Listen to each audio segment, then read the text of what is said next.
Scott. I don't think he needs a real formal introduction. I think everyone knows him pretty well. But I will say that I appreciate Scott in my recovery. He's given me a lot of encouragement in some of my struggles. And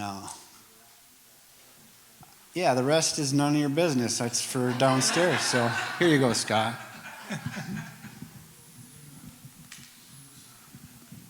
All right, we're going to try something a little bit different today. Normally, I like to do too much reading. And you have the benefit of the last testimony I gave was 15 years ago when it got destroyed in the move, and who knows where it is anymore. So, we're starting from scratch. We're going to do some visuals, because some visuals are better to look at to me anyway. So, just saw a couple of things on Facebook to start off with. Your words have the power to hurt, to heal, open minds, open hearts, and change the world. Never forget the responsibility you have over the words you speak. And I'll get into that, a couple parts of my testimony, both the goods and bads. So I thought that was, spoke to me this week when I was semi-preparing for my testimony. Next, Jay. Starts with family. Really go into some detail about how I was raised and how I had my life look, because that comes about from how you grew up. In the, whatever direction that is, that's my dad and mom with my oldest daughter when she got her master's degree. And that, of course, is the family, and since that time, I would see Chris in the middle, Aaron's son-in-law, Lindsay, oldest daughter, James, and also, you see Lindsay has a second, named Henry Scott, and that kind of hits home, that middle name. And then my youngest daughter, Allison. So it starts with family, and both growing up and then passing on the legacy or whatever. So next slide, Jay. So my dad's dad was a direct immigrant from Finland. My grandma was one generation over. The barn they built by hand, it's still standing. The house they built by hand. And my parents, we grew up about 3 miles away from them. They're between Biwabik and Gilbert. And my parents put a new house after everybody moved out. We were in this tiny little, not tiny house, nice house. Everybody moved out. They built a new house on the 40 acres with a walkout, 4 bedrooms, 3 baths. Growing up, we had 1.5 baths with 4 kids. My dad's got another joke with that one, but yeah. So anyways, they're enjoying life. Found out they temporarily lived with my aunt and uncle in Virginia while they were building their house. This is my dad's grandparents. My mom's parents, they were a long time in the U.S. Actually, we traced, I think my grandparents descended to Land's End, England, like 1750 or something like that. So, a variation of where they came from. One key there, dad's the only child, mom's the only child. I had no aunts and uncles. And kind of interesting. And the next slide kind of ties into why I am like I am. But next slide. All right. So my dad got married to, he grew up in Biwabik. Mom was from Aurora. She was a Taconite princess. Got married. Had 4 children. Me in 1968. My next sister, 1974, 5.5 years younger than me. Aaron, 76. Kristen, 78. You can see from the first picture, I could put on a nice face for a picture, portrait, whatever. By that time, I had enough of all of them. Being 5.5 years older, guess who got to watch them? I had responsibilities that the other 3 didn't seem to get. And plus, I had all the firstborn, I guess, I'm the firstborn. I'm supposed to be carrying this. I'm supposed to be the pride of the pack. My sister was the beautiful one. Brother was the sports one. And the 4th one, my parents retired. She got to do whatever she wanted. So it's typical multi-family household. My parents, my dad ended up working 3 or 4 jobs so my mom didn't have to. She stayed in the home, and that's the agreement they had. and got to miss my dad. And the only time I could really see him was on a Saturday. He had a milk route in Floodwood, Arlene's neck of the woods. And the only time I could really see him, I had to wake up at 2 in the morning, go load the truck, and we get back at 5 or 6. So that was my only time that I could really spend with my dad. We didn't fish. I had no uncles to hunt. So I missed that part. You know, growing up in this area, that's almost unheard of. So, and yeah, my mom didn't have to work, but that was how they agreed to split up duties. Next slide. So from that little bit, that's my extended family now. My brother has, how many kids are there? 4 or 5? 4. And he lives in Deerwood. My sister has been all over the place. That's her wedding picture, and actually she asked me to be the officiant of that. That was cool. That I got actually marry my sister, not in that sense. And she has her 2 children there, mom and dad, and then youngest sister. They have 5 kids. So quite a brood from immigrants from Finland, when you think about where we came from. Next slide, please. All right, so a little family background. Now getting to my testimony. I was saved at age 6 at Vacation Bible School. I think it was the first Vacation Bible School I went to. And I think I went to the wrong classroom because I didn't know anything from anything. My parents were originally a Apostolic Lutheran and a Lutheran, but they weren't practicing, I'll say that. On the milk route I talked about before, the owner of the dairy, Vic Schoenrock, was about as saintly on earth as you can imagine. He anything for material possessions. He made sure that he prayed with my dad, invited him to church every time that he went out. And because of Victor Schoenrock's testimony, my dad was saved. Because my dad was saved, my mom was saved. We went to a church originally from, I think that Pastor Radke was from Battle Creek, Michigan. So the old Michigan kind of ministry, independent, kind of like open door churches. And went there for, I think we started, well, I was baptized because that's what they're supposed to do. So when I was a baby, I was baptized in the Lutheran church, but pretty much from any memory that I had was 2 years old. We were going to the church in Aurora, then they moved around. Eventually had a nice, well, they still do a nice church on the corner of Highway 20 and 135 between McKinley and Gilbert. Public school started kindergarten through 4th grade. Red-headed terror. That was me. To the precautious. I didn't really care what anybody thought because I was firstborn. What the heck? I was athletic. I was smart. I had it all. Okay. Parents decided with my sister, another reason to not like my sister, we're going to send you to church school. Well, they didn't ask me for my opinion on that. At church school, you had to sit basically like this, work on your own pace. You didn't really get any classroom teaching at all like that. Totally bored, but what I did is the first year, I think I did 2 years worth of work. So basically, I got over there 1 year early. When I was in 8th grade, they shut down because not enough kids, not enough teachers, they shut down the senior high part of it. And then also, during my time there with the hip injury, I went from that precautious, red-headed terror to totally introvert. Had some girls, as what they would do back then, said some not nice things to me. That was the first bad thing I heard about me, and unfortunately, I took it to heart. I let them have the power over me. And then there was a couple older, I think there were 3 grades ahead. Basically, they bullied everybody around. So you kind of had to take your place. When I was 13, I grew 6 inches in a year. Last time I skated, I popped my leg socket right out of the hip. So I still have 4 6-inch pins holding things together. Everything growed around it. But with that, I couldn't exercise anymore. Got to be a beach ball. So self-image. growing up, no aunts or uncles, puberty, hormones. I couldn't talk to my parents because I was the firstborn. I couldn't have problems. That's what I assumed. Certainly that's not what they wanted, but that's how I felt.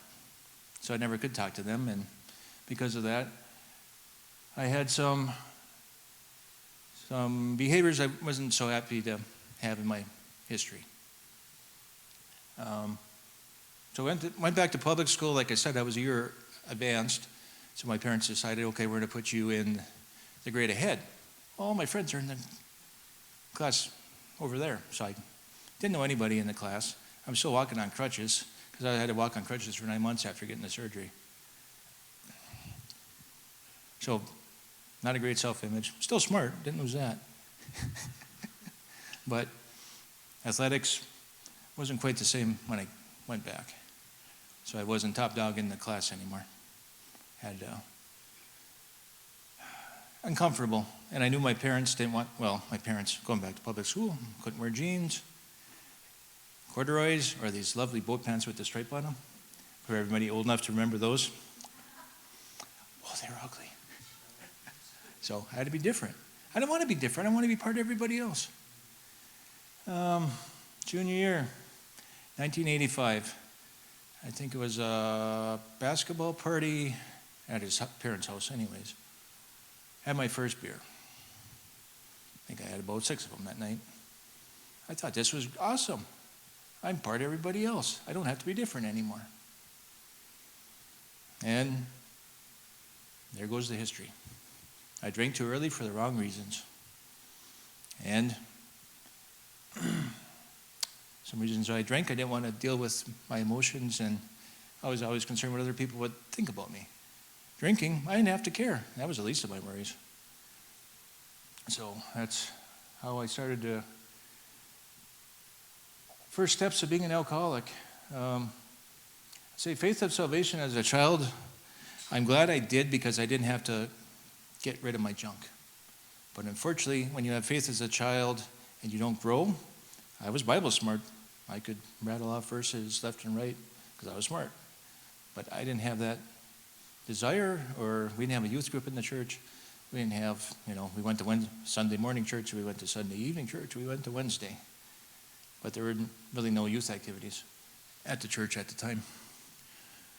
And I do know I'm saved at 6 because twice in my life, and it's so strong from that many years ago, that I remember, I didn't care what anybody else thought. I'd tell my parents' best friend, "You're going to hell," because I wanted them to know the truth that I knew. They took it wrong. They thought my approach needed a little. So it just pipsqueak telling me what to do. But I could do a puzzle better than he did already at 6, so I think I knew something. But yeah, I was full of the Spirit. I wanted everybody to know the same truth I did. DUI 1995. So this is at Hibbing Taconite. So went to school. I want to talk about Chris. Let's see how much off tangent I can go. I should have a little time to go off tangent. So I'm not going to Do I wish I wouldn't have taken that first drink? Yes, but do I regret it? No. Because one thing that it did do is give me the courage to steal Chris from my best friend. Yep. Chris was my best friend's date. And I stole her right from underneath him. He still talks to me. So iron things out. But yeah, would I have had the courage to do it without it? I don't know. Or would we have crossed paths? Don't know. Would I have been with even that location if I wouldn't have been the year advanced in school? Probably not. Was I best friend with John because he went to church school? Yep. Well, the worst thing that I can do is try to look in the rearview mirror and say, what if? There's no good. You got to keep looking forward, but not too forward because that gets me in more trouble. Living in the present. So 1995, I got a DUI. This is my first, December 23rd. So instead of spending 6 months and 9 months or 6 years in jail, I spent overnight in the Virginia clink. got drunk at a vendor party, and I'm a high tester, so I tested double limit. So I was majorly, should have been driving. Barely got out. It looks like I was going to have to spend Christmas in jail. This is the daughter's first Christmas. Barely got out in time to go to the in-laws. But what a great impression to make with everybody. When the person with no problems got it together, barely got out of jail. So that was at HibTac. From HibTac, I went to Minnesota Power. Lo and behold, my drinking was getting away again promoted at HibTac, but I didn't see it that way. So had a nice opportunity for promotion at Minnesota Power. We moved from Cherry to Grand Rapids. In the process, I made Chris give up the one job that she really liked when she had at Mesabi East. So we moved to Grand Rapids. Now, I like to get ahead of myself. I said that. So my supervisor at the time retired as the CEO of Elite. So we were all riding Hal Hodnick's coattails as we're going along. My next promotion would have been in Duluth. I didn't want to move to Duluth because I was going to have to make my wife get another job. So I think I short-circuited what was going by drinking. I was worried too much. I didn't have any other coping mechanisms. That one was an ambulance ride at a coal company took us out for a golf event, and I was a .26, and I keeled over right at them. And I really think that the Lord gave me a push. Said, "You're going down. This is it." I ended up losing my job, and my boss, Al Hodnick, was somewhere else, so I had to work the rest of the week and the Tuesday before I came back, before I actually had to pay the piper. And I felt, because Al Hodnick took a chance on hiring me in the first place because his boss wanted somebody else. So I felt bad on letting Al Hodnick down. He was kind of like the father figure to me. My dad is still a father figure, but the care and concern was with Al. And I felt worse telling him that, and as a relief telling my own parents that I'm not perfect. I can't carry the mantle anymore. I just can't do it. And then on the same thing, I felt bad about telling Chris's parents because I let them down. I was supposed to take care of their daughter. They weren't supposed to be responsible for her. I was supposed to be responsible. So it's just interesting. That's the progression I did for losing my job. Went in inpatient treatment, even that alone. And so that's my second little spiritual event. After it happened, we were in the backyard.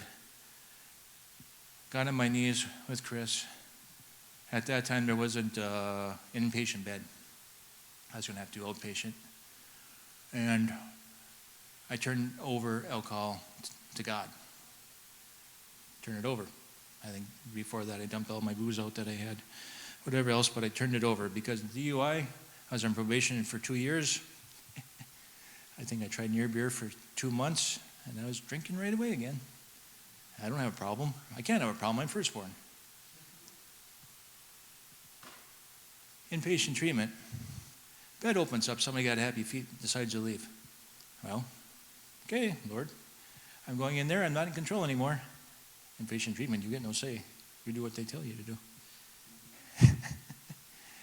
My roommate was from Ball Club on his fourth inpatient treatment. Heard stories that I took. Well, first off, by going there, I wanted the solution. I read the Black Book in 2 days, with all the stories too. Front to back. I wanted the solution. Okay, what is it? Because, okay, I'm powerless. I can't do this myself. I wanted the solution so bad I read the book in 2 days.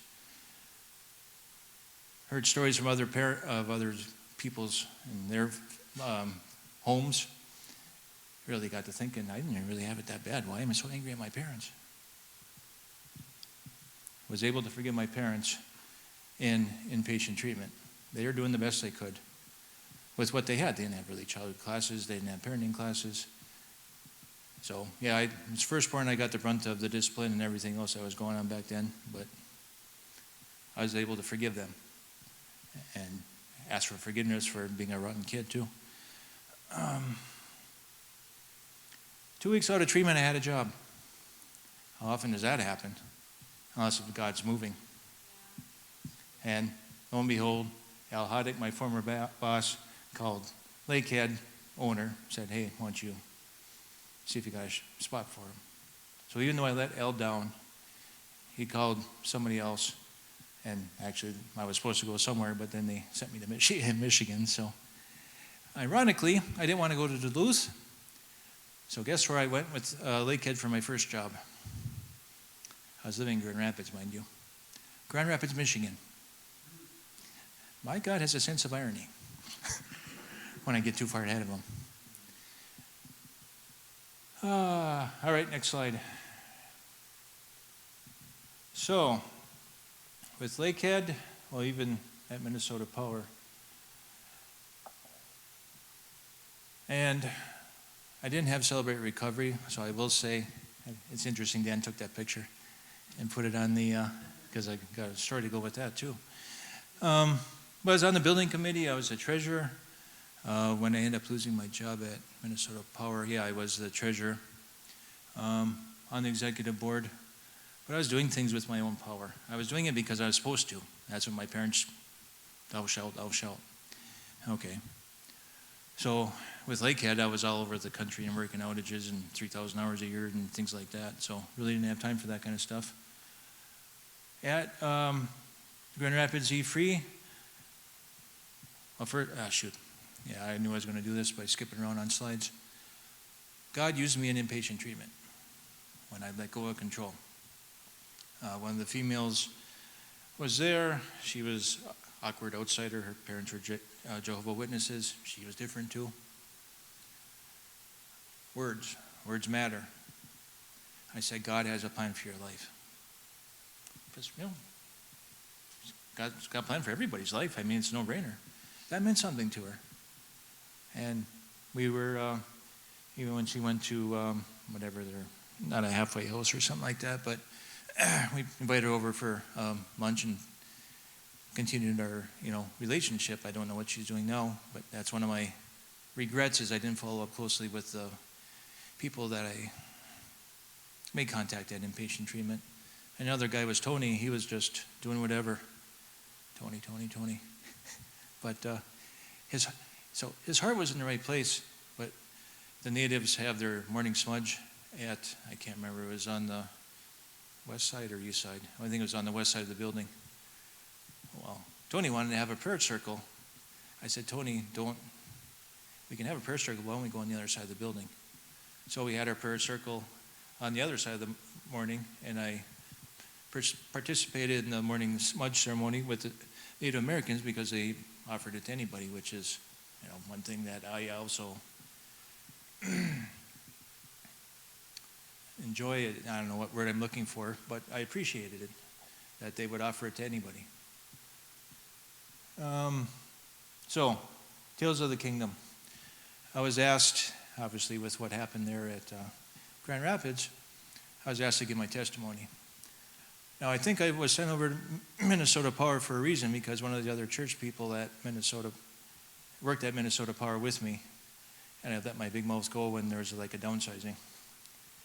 So much that I couldn't, my boss couldn't do what he wanted to do, and he kept his job. So I really think that because I was there, whatever else, that Ed was able to keep his job at Minnesota Power and retire from Minnesota Power, even though, whatever else was going on. But the Tales of the Kingdom basically told my story about, being an alcoholic, going to recovery, this, that, and the other thing.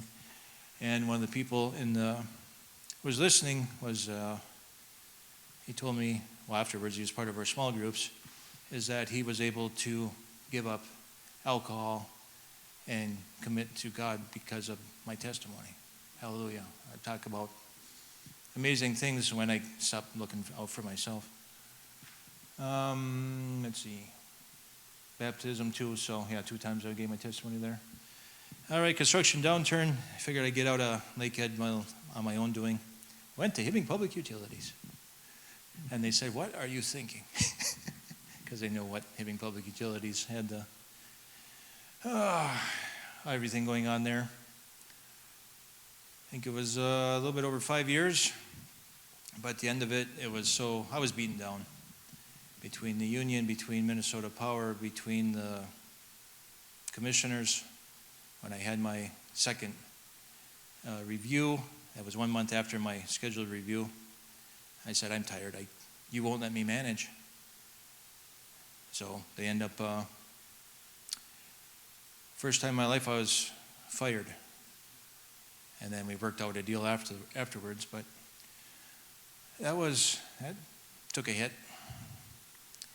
And also on the forgiveness part of it, Jake works at HPU.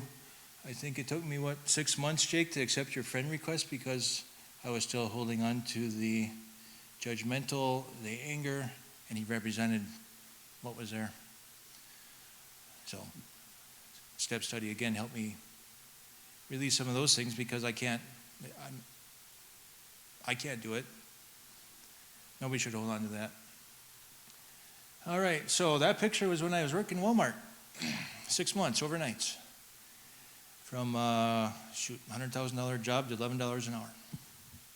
And I did that while I was getting some money on my PTO that wasn't used, and pretty much my PTO that wasn't used from Hibbing to tide us over. So that was Memorial Day. We went to Virginia during COVID. Another thing I did just to get out of the house and get out of my mind. I wanted to do something so I went and worked at Walmart, and Walmart had some real people. I mean, talk about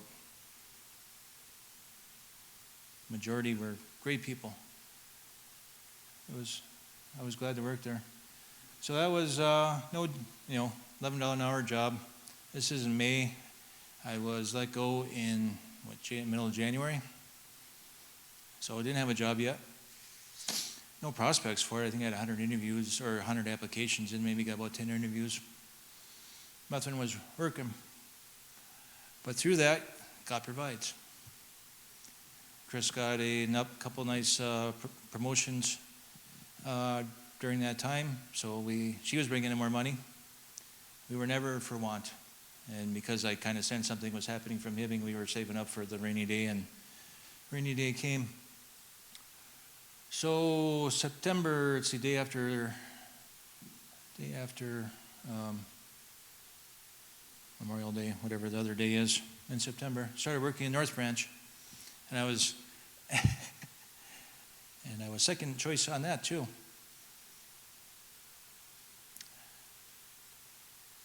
Kind of what happened at Hibbing, what happened in Hibbing prepared me for what happened in North Branch. Basically, the city didn't want the commission anymore, and we're making things whatever else. But I let it go a heck of a lot easier than I tried to hang on to it at Hibbing. I said, okay, God, you don't want me down here. And at the time, I was living separate from Chris. I was renting in North Branch. Chris had the house in Hibbing. Well, that's probably not how, if there's a choice on how a married couple should live. So that was about 15 months. And then so that was 2000, I just ended 2021. So I didn't do anything for 5 months, work-wise. I did go to step study. Good things happen when I have time to think, time to talk, hear other people talk. For the first time, I was able to consider, I got to get rid of some of the iceberg stuff. The negative thoughts, judgmental, anger, holding grudges. Good Lord, I did it all. So I was really, really glad to participate in the group we had for step studies. All right, next slide. I think on the bottom of the slide, so 5 months without work. I get a phone call from, and closing in on the end of time, contact for a job in North Dakota. It was basically being a weld shop, machine shop, drafter, safety, whatever else, and the pay would just be enough that we could make 2 rent payments. This was the first job offer I was home 9 months. So that's the first job I turned down. I didn't. I talked over with Chris, probably talked over with a few other folks, and said it doesn't feel right. It doesn't. We did this. Why would we do it again? So kept on putting applications in. An application I didn't put in was for EDOM. The contact who got me in with the North Dakota one said, hey, EDOM's doing a project up on the range. They're looking for a construction manager who's got mining experience. I said, hallelujah. 2 interviews later, they gave me more money than any job I interviewed for. How can God not be working? And so I don't get too far ahead of myself, the job up here ends when the project does. I can't look for it in the future. So either I go for another company if I stay up here, or else I go traveling, most likely for EDOM for my remaining work. Not a bad thing, see the country for a couple of years and be a construction manager. Probably could do that. And then Chris is also looking for stuff too. So inpatient treatment. Forgave my parents and I stopped trying to be perfect. 2 good steps. 15 years later in the STEP study, I learned I need to forgive everyone and stop judging others. 15 years later. So was I white knuckling it still in 2020? Yeah, a little bit. I think how many years did it take me to go to Celebrate Recovery? Long time. Went to probably hitting 3 or 4 years. What I need Celebrate Recovery for? I got alcohol figured out. Well, there's more than alcohol. See our small groups. That's the real reason for me to come. Mainly, it's like the Sunday sermon is the big group. The small group is where we really talk about stuff. Hear other people's struggles, their victories. I can encourage them. I can learn from theirs. They might not be doing exactly the same thing, but in my mind, it's pretty much the same thing. So I really appreciate going to small group. Gave a few lessons at the GR, or at Open Door. Paul asked me to do a couple lessons, did those. First one, I don't think I breathed, did I, Paul? We finished early. So we're getting better, and that's why I'm trying to force myself not to be looking at paper. And then Open Door asked me to be on the executive board, and as soon as Brent gives us the people on the small groups, Chris and I are going to start the small groups. So that was a real benefit that we kind of like, what we're doing, small groups downstairs. You really get to know people in a way that you don't going to Sunday or whatever else. So I think it's really going to be a benefit for Open Door. Getting the small groups going. All right, I think we're near the end. Next slide. Yeah, last slide. So, I call that the path to sanctification. Before, when I was drinking, someone humorously said, most people have one guardian angel. I have 2. One to keep me from going to the ditch that way, one to keep me going to the ditch that way. And when I get to heaven, they're both going to slap me. Said, you were trouble. You were trouble. All right. Why do I call this sanctification, and why do I use that analogy? Well, I couldn't work on anger, judgmental, when I was drinking. I had to get rid of that small one to get the ball up the hill. So, 15 years later, finally, it's a journey, long journey for me. And I still got things I need to do better to be a better witness for God. But if you can think of that, and sometimes you go back downhill. That's those relapses, whatever, I always got my mind with me. There's some less things that I can't shake out. I can put a filter on my phone, but I get tempted, and the brain's always with me. Well, most of the time. Don't ask Chris for her opinion on that. So, I'm glad to be here. Humbled to be here. From all the other testimonies, I thank God I only tried alcohol, marijuana twice. I didn't get into meth. With my addicted personality, I don't think I would have been here. Pretty sure I wouldn't have been here if I would have went down those paths, because, like I said, I had my wake-up call in inpatient treatment. Thank God for on the alcohol part of it, giving me that there by the grace of God I could be. And in this whole time frame, Chris has stayed with me. I lost a job, big deal. I still have my spouse, thank God. Thanks.